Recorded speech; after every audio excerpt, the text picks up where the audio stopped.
حضور صلی اللہ علیہ وسلم کے پاس ایک مہمان آ گئے رات کے وقت میں. جب وہ آئے تو حضور نے پوچھا کھانا کھانا ہے؟ تم نے کہا کھانا ہے. جھوٹ اور بھوک کو جمع کرنا منع ہے. کہا جی کھانا ہے. تو حضور صلی اللہ علیہ وسلم نے فرمایا ازواج مطہرات کے گھروں میں پتہ کرو کچھ ہے. حضرت ام سلمہ کے گھر میں پتہ کیا تو کہا یا رسول اللہ 4 دن سے روٹی نہیں پکی. حضرت زینب سے پوچھا تو کہا حضور کئی دن سے چولہا ہی نہیں جلایا.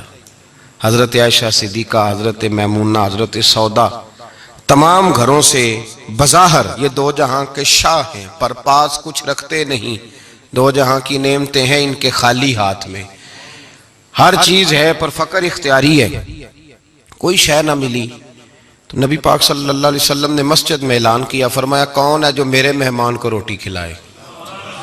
ان لفظوں کا حسن کوئی حسن والا ہی سمجھ سکتا ہے. فرمایا کون ہے جو میرے مہمان کو کھانا کھلائے؟ تو ایک صحابی لے گئے اور اٹھے وہ صحابی جو صحابہ میں غریب تھے. کہا حضور میں لے جاؤں گا، میں لے کے جاؤں گا. اور یہ بخاری مسلم ہے. حضور نے فرمایا لے جاؤ. وہ اب صحابی گھر لے گئے اور بیوی سے مشورہ کیا. کہا بھلی مانس گھر میں کچھ ہے؟ تو اس نے کہا تھوڑا سا بچوں کے لیے کھانا رکھا ہے. بچوں کے لیے. اب صحابی اپنی بیوی سے کیا کہتے ہیں؟ کہتے ہیں بچوں کو بہلا کے سلا دے. اور رسول اللہ کے لیے نہیں، رسول اللہ کے مہمان کے لیے. کہ بچوں کو سلا دو. بی بی نے بچوں کو سلا دیا تو میاں بیوی کا مشورہ ہوا کہ مہمان کے ساتھ بیٹھ کے روٹی کھانا بھی سنت ہے. تو اب مہمان کے ساتھ بیٹھ کے کھانا بھی ہے تو کھانا ہے 1-2 آدمی کا. اب خاوند اپنی بیوی کو تیار کرتا ہے کہ میں بھی کھانے پہ بیٹھ جاؤں گا، تو بھی بیٹھ جانا.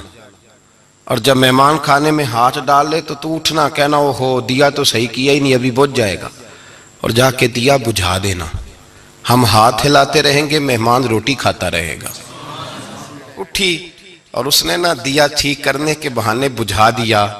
مہمان روٹی کھاتا رہا اور رسول اللہ کے نوکر قربانی دیتے رہے. وہ روٹی کھا کے سیر ہو کے بستر بچھایا تو سو گیا.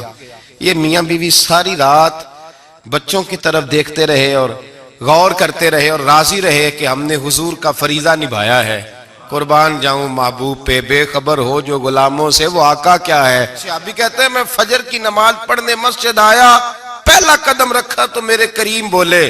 حضور نے فرمایا رات جو تو نے اور تیری بیوی نے عمل کیا ہے خدا کو بھی بڑا پسند آیا ہے، محمد مصطفیٰ کو بھی بڑا پسند آیا. اور پھر ایک لفظ اور ہے حدیث میں، ایک روایت میں کچھ جملے اور بھی ہیں. حضور نے فرمایا جب تو اور تیری بیوی رات مہمان کے ساتھ ایثار کر رہے تھے نا تو عرش کا مالک تمہیں مسکرا مسکرا کے دیکھ رہا تھا.